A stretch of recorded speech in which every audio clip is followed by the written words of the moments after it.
What's up, SNA Assassinators? This is Super Ninja Austin back here with another podcast video. And this tonight we're starting things off of the triple back-to-back podcast video with AEW Collision that just came on like a little bit, like about 20 minutes ago. And yeah, that was a really good show. Like on tonight's Thanksgiving weekend edition of the broadcast of AEWs, and they had some very entertaining matches, like from start to finish, and some very decent programming of like storylines, whether if they're on segments or matches, like. And yeah, it was like what it needed to be, basically. What I'm trying to say, like after like the Saturday after Collision, like the week after Collision to be the exact, like because last Saturday there was no Collision show. It was replaced by their pay-per-view AEW Full Gear. That's what it was. And yeah, they did a pretty good job to follow things up, like whether it's from the Continental Classics or the Women's Cup tournament, like that's going to be at the Tokyo Dome for AEW / New Japan Wrestle Dynasty. And what's the other one? What's the other thing that I need to talk about? And also some pretty interesting segments as well, like what's to come for next week's Collision and even this coming Wednesday's Dynamite, which we'll get into in just a moment. But starting things off with but the only thing I'll say the only thing I probably had an issue with is probably the main event, like which the way it ended. I know they were not trying to bury none of these particular wrestlers, but it wouldn't have hurt if they took in a pinfall or submission, because that kind of doesn't matter, like in a way. Like as long as they don't keep taking losses after losses, if you're trying to make them strong, at least get somebody like I wouldn't really mind if the wrestler that I'm probably not a huge fan of at the moment, like even take the W, as long as it made sense in the story, I guess you could say. But let's move on with the low key. To be honest, I'll say maybe it was the match of the night. Yeah, it was Will Ospreay versus Juice Robinson. I'll say if not the other match between, this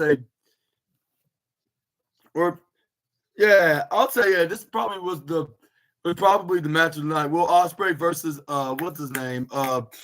Juice Robinson. This is where they start things off with like grappling, like because they are baby faces and professionals. This where then at first they start spinning around, like saying, "Are you gonna do the next move or should I?" This is where they were like thinking the same thing.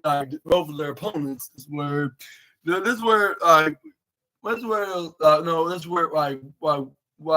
thinking the same. I believe Ospreay was hesitant to just hurry up and grappling, which Juice Robinson was doing the same with Ospreay saying, you want to start a shot?" Justin responded, I think you should go first. He's like, "I don't really care." This is where they end up going for a grapple. This is where we got Juice Robinson trying to go for a wrist lock. Well, Ospreay did a pretty cool front flip, into a springboard, and then sent him right to the right side. He was like, "Ha, I see you cracked." And this is where he cracked a smile, by him saying you just cracked and choked right there, bruv, like he normally says. And this is where we got Will Ospreay then going right to the right side, while what's his name? Juice Robinson went to the left. That's where Juice Robinson tried to go over a headlock, but Will Ospreay dipped him right to the left side, threw him to the right, but he ends up getting shoulder tackled by the Rock Hard Tank.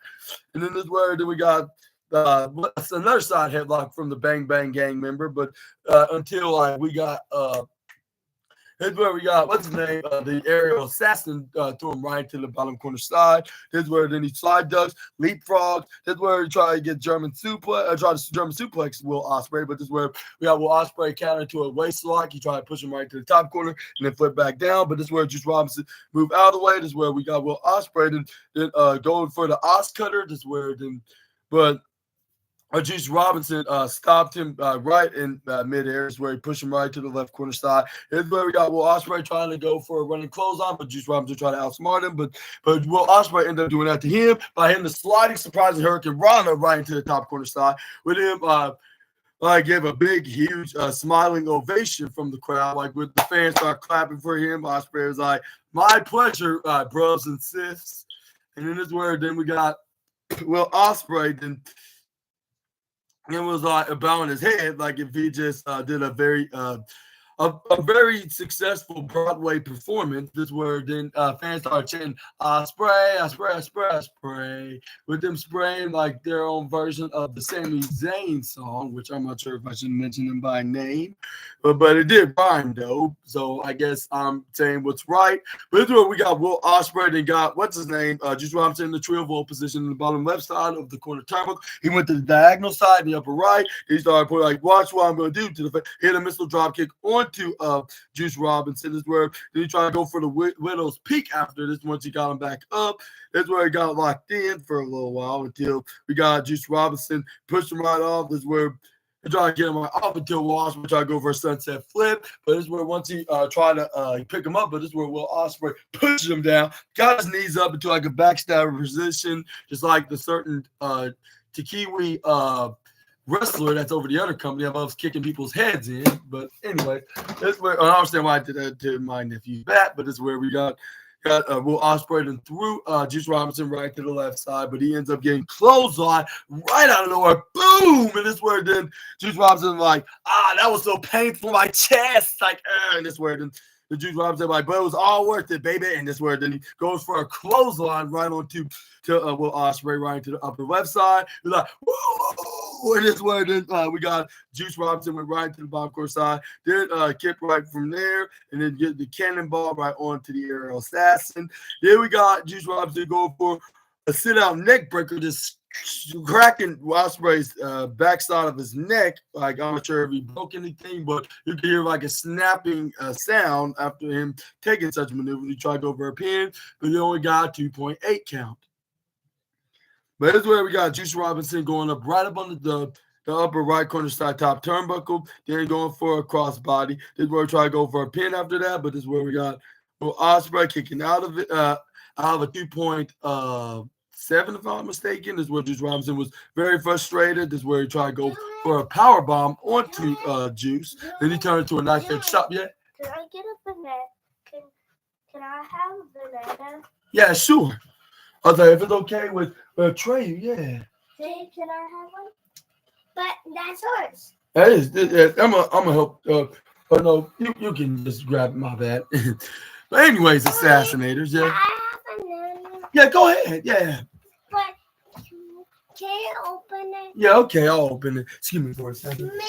I grab it and then you open it. Okay, you can do it that way since you're right in front of me. Like, it's easier to do it that way. Okay, I'll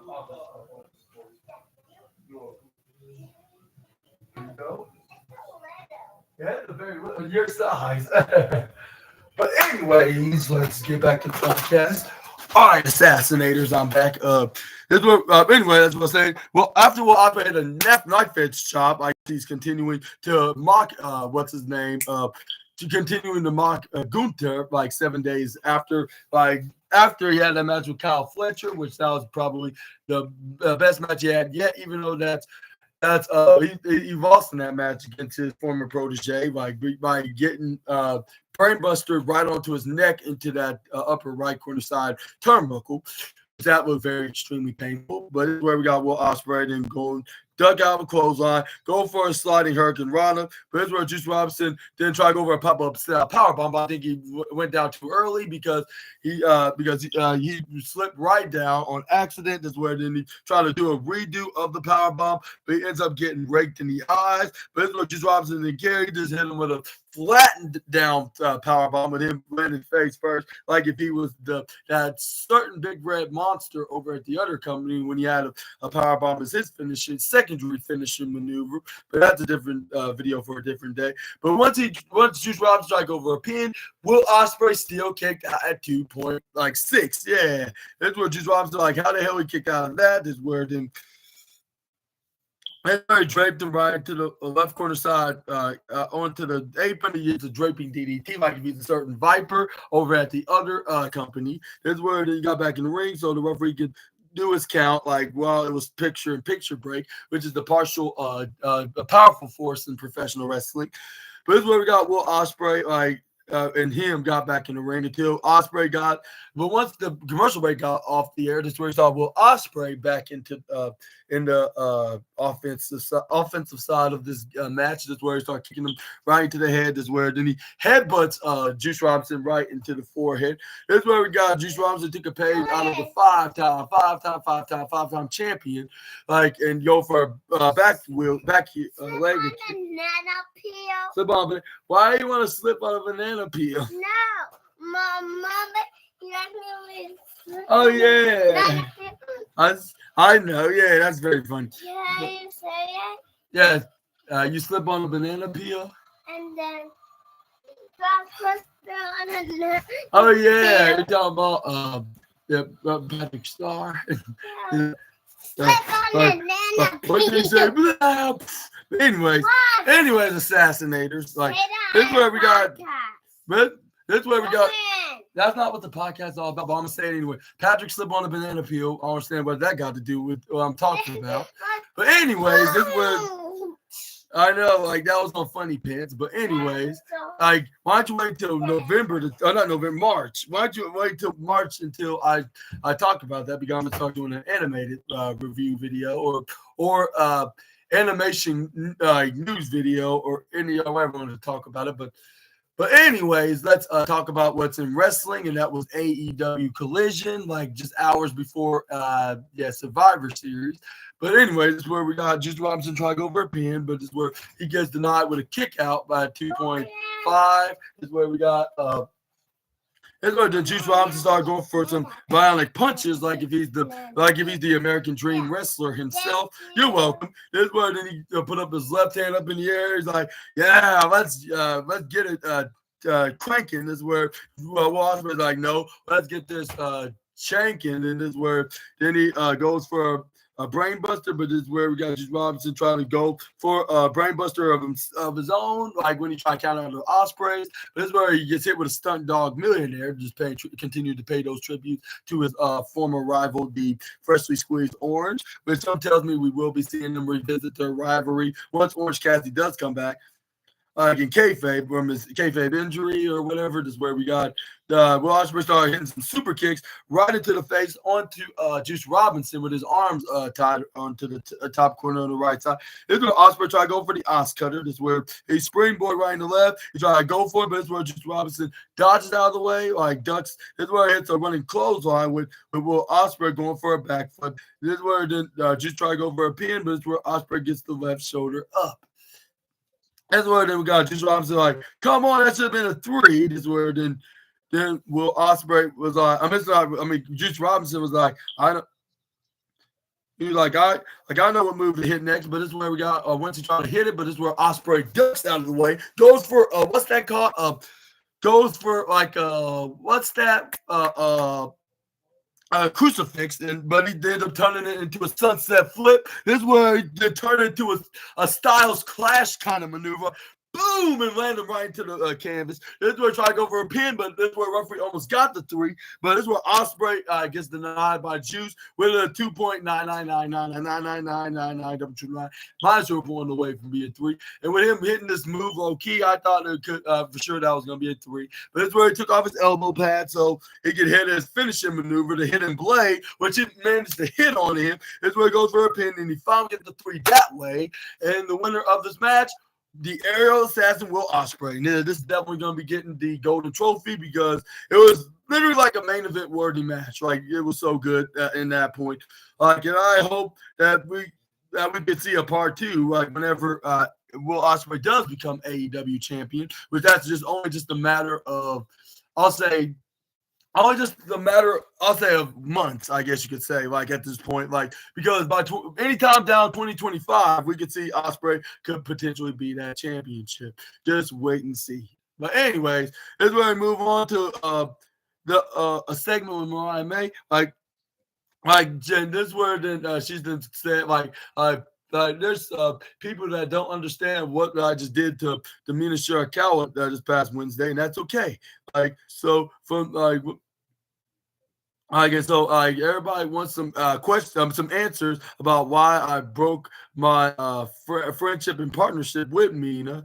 Like, I'll give you a simple answer. A simple answer. I could easily choose. I could give you some plenty of reasons, like of jealousy or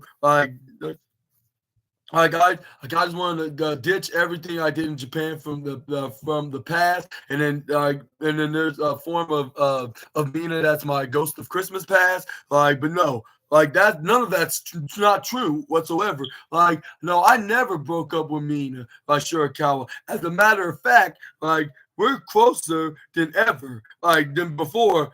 Every time we came, it was a I Love America chance. And I love that, and I want to be champion, from the Stardom Star, and this word then she then continued by saying, "I give her a chance, at everything that she ever done, and this is where the two is like, if you want to be on top, Mina, well, this belt, this is what it takes to be on top.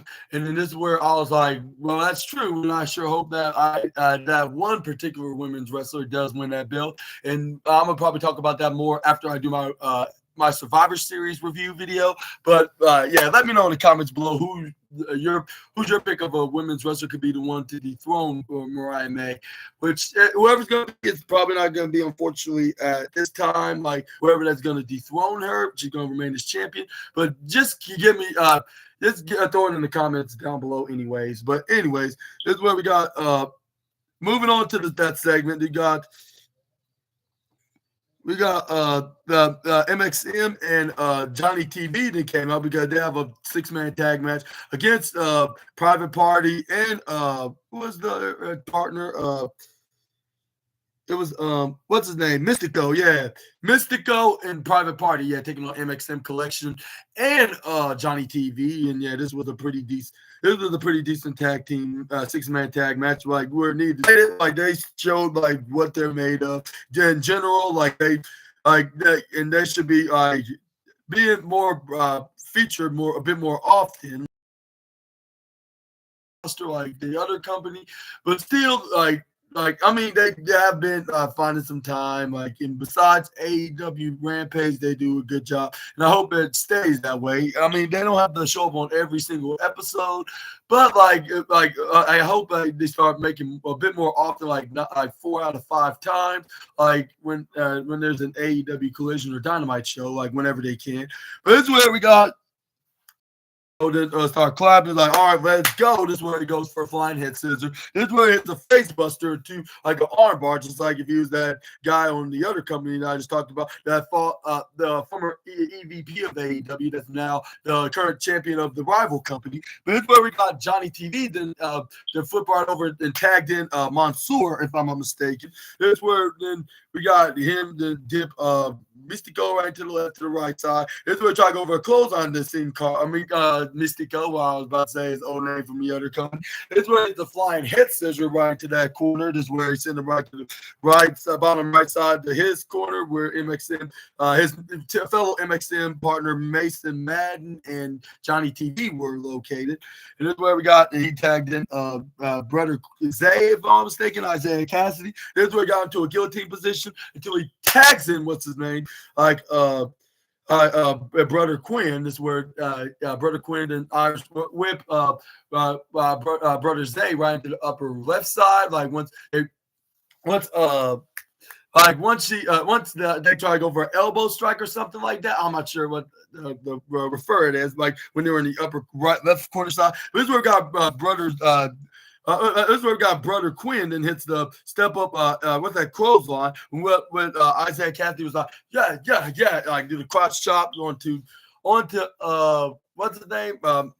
Johnny TV and Mason Madden. This is where he goes for the poetry and motion leg drop, the former the former stars onto this company, along with the other company, but now they're in that other company from Nashville, when they're currently their tag team champions at, the Team Brothers of Extreme. This is where we got, what's their name? You got that's why they did like a face plant, flapjack maneuver. Private Party did to Mansoor. This is where we got Johnny TV was had enough of what they're doing. This is where both brother Quinn and brother Zayd and was like, "Oh yeah, what are you gonna do about it?" This is where then Johnny TV's like, "Yeah, you're right. Like proceed." And this is where then we got Mark Quinn. Then this is where he tried to go for a pin, but this is where Mansoor kicked out at 2.3. This is where he tried to go for a back suplex, but he flipped right out of it. Tags in Mace, and this is where then we got this is where Mace and Irish moving to the right side. This is where we got this is where Mansoor threw Mark Quinn right into the right side. He gets back kicked right by Mace. This is where he gets tagged in. This is where Mace then runs to the left side. This is where then he did he was on his way to the left side. He tags in Johnny TV. He gets a back leg kick. I understand what is up with these tall African American wrestlers. Love doing that maneuver for some odd reason, but I'm probably gonna still get more hated with the guy to the guy that created that maneuver. That's a commentator over the Tuesday night show. But anyways, it's where we got Johnny TV then going for the shooting star press right onto what's it called on the what's his name, Mansoor, but not Mansoor. Johnny TV did the shooting star. The standing shooting star press onto what's his name, to Mark Quinn. But this is where Aubrey's going for a pin. Count. But this only got a 2.2 count. This is where Aubrey's like, all right, everybody back in order. Who do you, Mace? And then this is where we got Johnny TV go for a super kick right into the back of the left side of the head of Mark Quinn. This is where fans start chanting shots because they're the complete opposite of the team that's similar to them, like over at the other company, like that's trying to get back on top in their tag team division as the tag team champions, which they haven't held in 2 years. But this is where we got Johnny TV and Mace and Mansoor was taking turns doing patterns of Irish whipping each other and striking onto Mark Quinn until we got Mansoor and gut busters him, and then Johnny TV runs right to the left side, hits the drop kick on the right knee onto what's the name, Mark Quinn, and this is where we got Mace, then ran right into the left side, right behind Johnny, and it's a running hip attack with him like bent over to the side, like I understand why he was doing it like that. With these guys. And these guys starting to look like a couple of Chippendale dancers, if that's the appropriate term to put it. But it's where we got, after they know the camera of his very thickness, I guess in the back, which I'm not trying to say that like with some joy, like because that sounds very weird. But it's where we got Mansoor then elbow striked him and then hit some chops, which I believe he's probably getting the number 2 spot, like next to what's his name? Right next to Will Ospreay at number 1. This is where we got Mansoor attacking Johnny TV. Johnny TV then help out Mansoor, try to go over like a double suplex of some sort with Mace gets tagged or by Johnny TV. He's gonna be rolling, rolling side flip into an unset flip powerbomb, like if it's a double SOS. This is where they move him up to the upper right corner side. Likely, this is where we got. That's where we got Mace then kicks him right to the backside. Which that still hurts, especially if it gets hit right to a specific spot where you do not want to get hit by another man at. But anyway, this is where we got this is where they nearly got away with it if it wasn't for Mark Quinn's meddling brother, which that was brother Zay. This is where then he was like, hey, I'm just doing my job. After this, I'm getting back to where I go. This is where then we got what's his name? Mace then throwing some elbow strikes onto the Mark Quinn. Is where he started some cuts right to the midsection. Like, hey, left, right, left. That's where they send him right to the bottom right side. Is where he tags him Mansoor. It's where Mansoor then try to grab onto what's his name? The Mark Quinn is where he started doing like the shots on with his pelvic. This is where then he only got 2 counts. This is where he kicked out. This is where he got a 2 count of a surprise roll out of nowhere by Mark Quinn. Actually, what I was even saying, when he hit him with the most devastating move in professional wrestling. This is where we got what's his name? And then we got Mark Quinn to try to get back into the corner, but he gets pulled on by Mansoor with his leg. It's where he pushed him eventually off of him. It's where it's where Mansoor went right back in his corner. Huge mistake because Johnny TV gets tagged in. And it's where then Johnny TV tried to grab on his leg. He ends up getting instant-geared by what's his name? By Mark Quinn is where he tried to reach for either Mystico or his brother Zay, where we end Isaiah Cassidy. Then he thought he closed on both Johnny TV and what's his name? Johnny TV and Mansoor. And then eventually closed on what's his name? Mason Madden. This is where then he didn't run right to the right side, hit a missile pop-up drop kick onto both Johnny TV and Mansoor. This is where he didn't try to go for a swanton dive right onto Johnny TV. This is where then we got This is when Mark Quinn's like, yeah. I mean, not Mark Quinn, Isaiah Cassidy, like, yeah. And they're like, are you liking this match or what? To the fan that was wearing a pink hoodie, like if he was Darby Allin, a woolly hoodie, I should say. This is where we got him drive back in the left side. This is where he tried to grab onto his leg, but he kicks him right off. Springboard moonsaults right onto what's his name to the Mace. This is where we got Isaiah Cassidy go for an insecurity on Johnny TV. He tried to go for like a diving maneuver. This is where we'll try to run up to him. But he gets kicked right to the face. He tried to go for a swanton under Johnny TV, like if he was a certain younger brother, like the Nero man himself. But this is where once he tried to, but this is where Johnny T move out of the way. This is where he flipped him right over. No, he gets hit with a swanton, but which amazingly he was double lucky because he hit the swanton dive. And some might say that's just a dive that he just did, but no, that none of that matters. It's a similar move, so it's gonna count no matter what. That's where we got what's his name? This was Johnny TV tried to go over a pin, but Mystico what's that guy? What that stopped him nettled to Johnny TV, but this is where Mason Man tried to come for the aid of Johnny. This is where he didn't he gets what's that? This is where then he hits a ginormous headbutt right onto Isaiah Cassidy. This is where he gets popped up. This is where we got Mason Madden to go for a spinning Uranagi slam. This is where Johnny TV tried to go for a pin. But this is where what's his name? Isaiah Cassidy still not gave up. It's where he only got a 2.99 or no 8 actually. This is where then what's his name? What's his name? Mason Madden's like, how this was not it? After they triple teamed, this is where they were like, no, we still can't give up now. How about I pick him up. I know what move to hit him next. Is where they try to go for a leadership. It's where we got. This is where Tony Schiavone described what's his name's commanding words from Mason Madden, leadership. This from Antonio Schiavone. But this is where we got This is where they try to go for a triple twin maneuver, but it's where we end up getting pulled by brother Quinn, saved the day. This is where then he started hitting some strikes on him. This is where we got Mystico took care of Mansoor actually. This is where we got Johnny TV, then hit his former signature move, that springboard insecurity kick, or maybe it still is this signature move. This is where Johnny TV tried to go for Starship Pain, if I'm mistaken. This is where but once he tried to go for the maneuver, this is where Mystico came in and chop him right off. He fell right off the top rope, which he ran around to the family jewels. I'm like, hopefully him and Ty Valkyrie will not be in jeopardized of starting family now. But that's where we got what's his name? That's where then we got what's his name?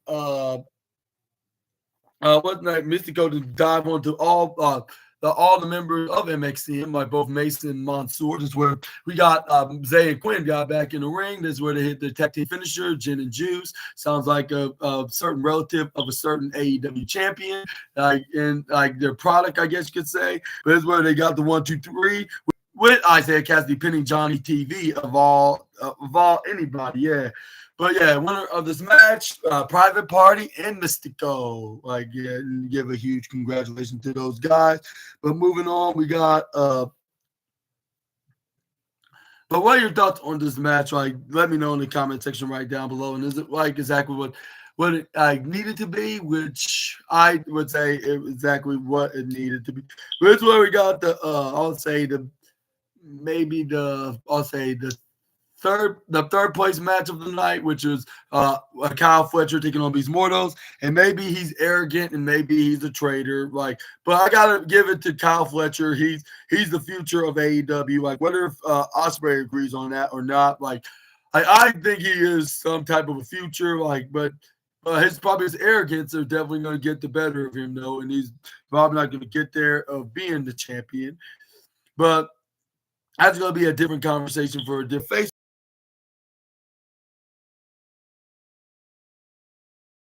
Former United Empire member, this is where he gets shoulder tackled by Beast Mortals when he went to the left side, like intercepted, where everybody was cheering for the Lucha Bull or the Lucha Ram, I guess you could say. This is where then he goes for executed monkey flip. This is where then he goes for elbow start and he start going for clothesline and an insecure with what's his name?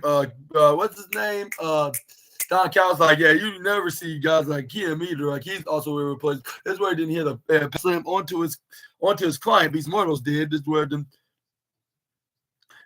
Don Callis like, I did business with him, so I'm very impressed with what he's doing. Like, this is not. He was like, I'm like, this is where Don Callis was saying, like, yeah, like, I know his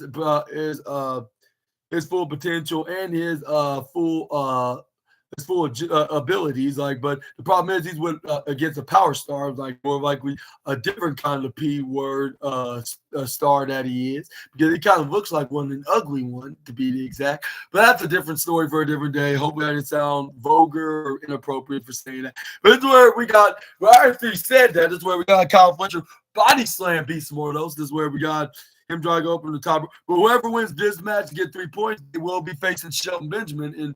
And with 3 points, that was said by Tony Schiavone as well. I forgot to tell you that.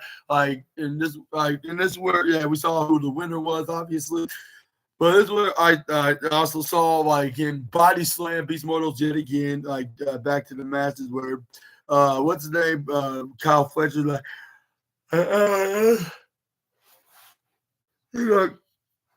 like my nose is like barely very working right, and I'm having issues like with it. But this is where like, I'm still okay. But this is where he didn't throw him right to the left side, try to go for a clothesline onto Mortals, but he ducks, go to the right side, hits a flying hit scissor. This is where we got Beast Mortals like, are you ready to get back up, like big boy? This is where he goes for another flying monkey flip, but he made a humongous blunder because he found a double whammy card first, and second, you cannot just do a back-to-back maneuver without that card. Again, Lightning does not strike twice that way.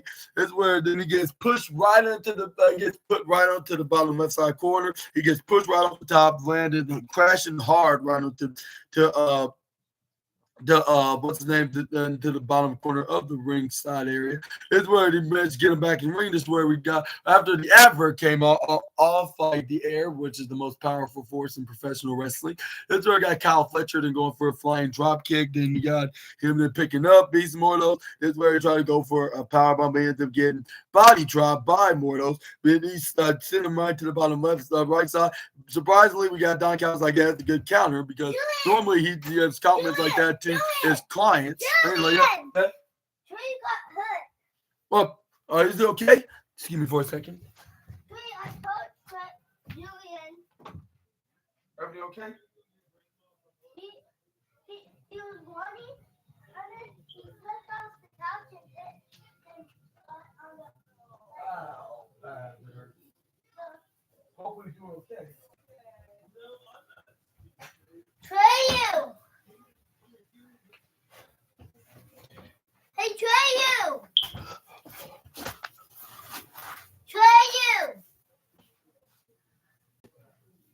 Anyways, assassinators. Treyu! But this is where we got Beast Mortals and go for like a Canadian destroyer like DDT by flipping forward, flipping forward and then going down with a DDT maneuver. Like I should say, like a Canadian destroying style, like DDT, I should say. This is where we got Beast Mortals to go for a diving corkscrew dive. This is where then he knocks down Kyle Fletcher. This is where he then This is where both men were down at this point, but this is where we got him back in the ring. But this is where Kyle Fletcher was in control, trying to go for a power driver. But instead, he didn't hit a power bomb, which I would thought that it was about to hit the band move over the other company. This where, but it ended up being the sit out, like slipped the power bomb like the last ride, but the sit out first. This is where I try to go for a pin, but this is where we got Don Callis like, why you're about to beat him with that maneuver? That move absolutely sucks, which it kind of does, at least when Kyle Fletcher does it. And yeah, it was kind of like the Blue Thunder Bomb. It did not work. Like, so what was the point of hitting that? Like, which that's the one thing I would hand to Don Callis to say, and he's like, I'm gonna discuss that to him later, like, which it's something. But this is where we got Kyle. This is where we got Kyle Fletcher that was waiting for him to hit a running like. They try to go for like some kind of a running move, but that was like a running Itsugiri right into the bottom right corner side. Two Beast Models, yeah. He called me the N-word twice. Why? Because he said I did it to him. But when really he was running around and he just actually fell right into the couch. Like, I don't get, yeah, that just don't make no sense. But anyways, he should, and besides, he should not be even saying that, like, either way. But anyways, assassination is where we got Beast Mortals going for a middle rope. This is where he kicks him right in the head. This is where we got Beast Mortals goes for that flying crucifix slam by jumping right on the back of Kyle Fletcher, backwards. Or not backwards, I'd say flip right into the back. He tried to go for a slam, and he went that into a cannonball, like right into the middle of the ring. But once he tried to go for a pin, it almost got it 3. I was like, don't tell me it's gonna be an upset win, but unfortunately for Mortos, and like only just by an inch, he kicked out at 2.9. And I'm like, wow, like for a second, like I thought that was gonna be a 3. I was like, don't tell me this is gonna end up being a shocking upset, which that we're probably gonna be seeing at this Continental Classic tournament. But this is where we got Beast Mortals. They went to the bottom left side corner. This is where he's like, get up, get up, Kyle. This is where he tried to go for a discus clothesline. But for some shocking reason, Kyle Fletcher's clothesline was just more stronger once he tried to intercept and try to make it his own. Then follow that up with a thrust kick. But that's where got Beast Mortals hit a devastating headbutt, trying to go for a clothesline. But that's where Kyle Fletcher ducks, and this is where he tried to go for a clothesline when he was running from the left side. That's where he ducks out. This is where he went to the right. This is where Beast Mortals was in the left. This is where he tried to go for a clothesline war, but this where it was not like Adam Cole and MJF, like when they were trying to go for a double clothesline on to each other on that AEW All-In match. This is where it was, what's his name was more stronger. Kyle Fletcher, this is where he got him down. This is where he started checking it. It's closing time, and then this is where then he goes for a boot right to the running kick right into the upper right side. Try to go picks him up into a brain buster, which he managed to do so, which he gets the 1, 2, 3 that way, just like he did the Ospreay. That's where he's like, and I'm 3-0, and I'm like, yeah, like you are for now, because like what makes you sure you're gonna beat someone like the standard of greatness of the Hurt Syndicate, not to mention the chief officer of the complaint department of the Hurt Syndicate, which is Shelton Benjamin. And who do you think is gonna win that match? Is it gonna be Kyle or Shelton? Which I would like to see who's gonna be the winner of that match. Like, the one thing that's not going to be happening is interference, so it's going to be like a fair fight. And even if Don Callis did try to interfere, we got MVP to depend on. Even though it'd probably be like a temporary babyface at this point, but either way, I still would be rooting for Shelton Benjamin, which I think he's going to be getting the 6 points. I give the advantage. But let me know in the comment section right down below who's going to be like they're going to get the 6-point advantage, or like on this match, or is it going to end up like a 4 draw? Or I don't think that's going to be happening though. But yeah, but one thing we're certain that we're not definitely going to this Dynamite Dozen Battle Royal match, like right after Adam Cole got himself in the matches where he was like, yeah, Like yeah. And he was like, and we known you for like how many years? Like almost 15, like just shy away, just 14 years. Like again, we know we also knew Adam and Roddy as well for maybe a little bit over that many years. And this was and we talked about like this is just. And again, this is not just wrestling; it's bigger than wrestling. It's about loyalty and friendship as well. Like it's about standing up, like for a true friend that we know. This is where Matt Taven added saying yeah, like we tried to give you this offer before, but you decided not to what's that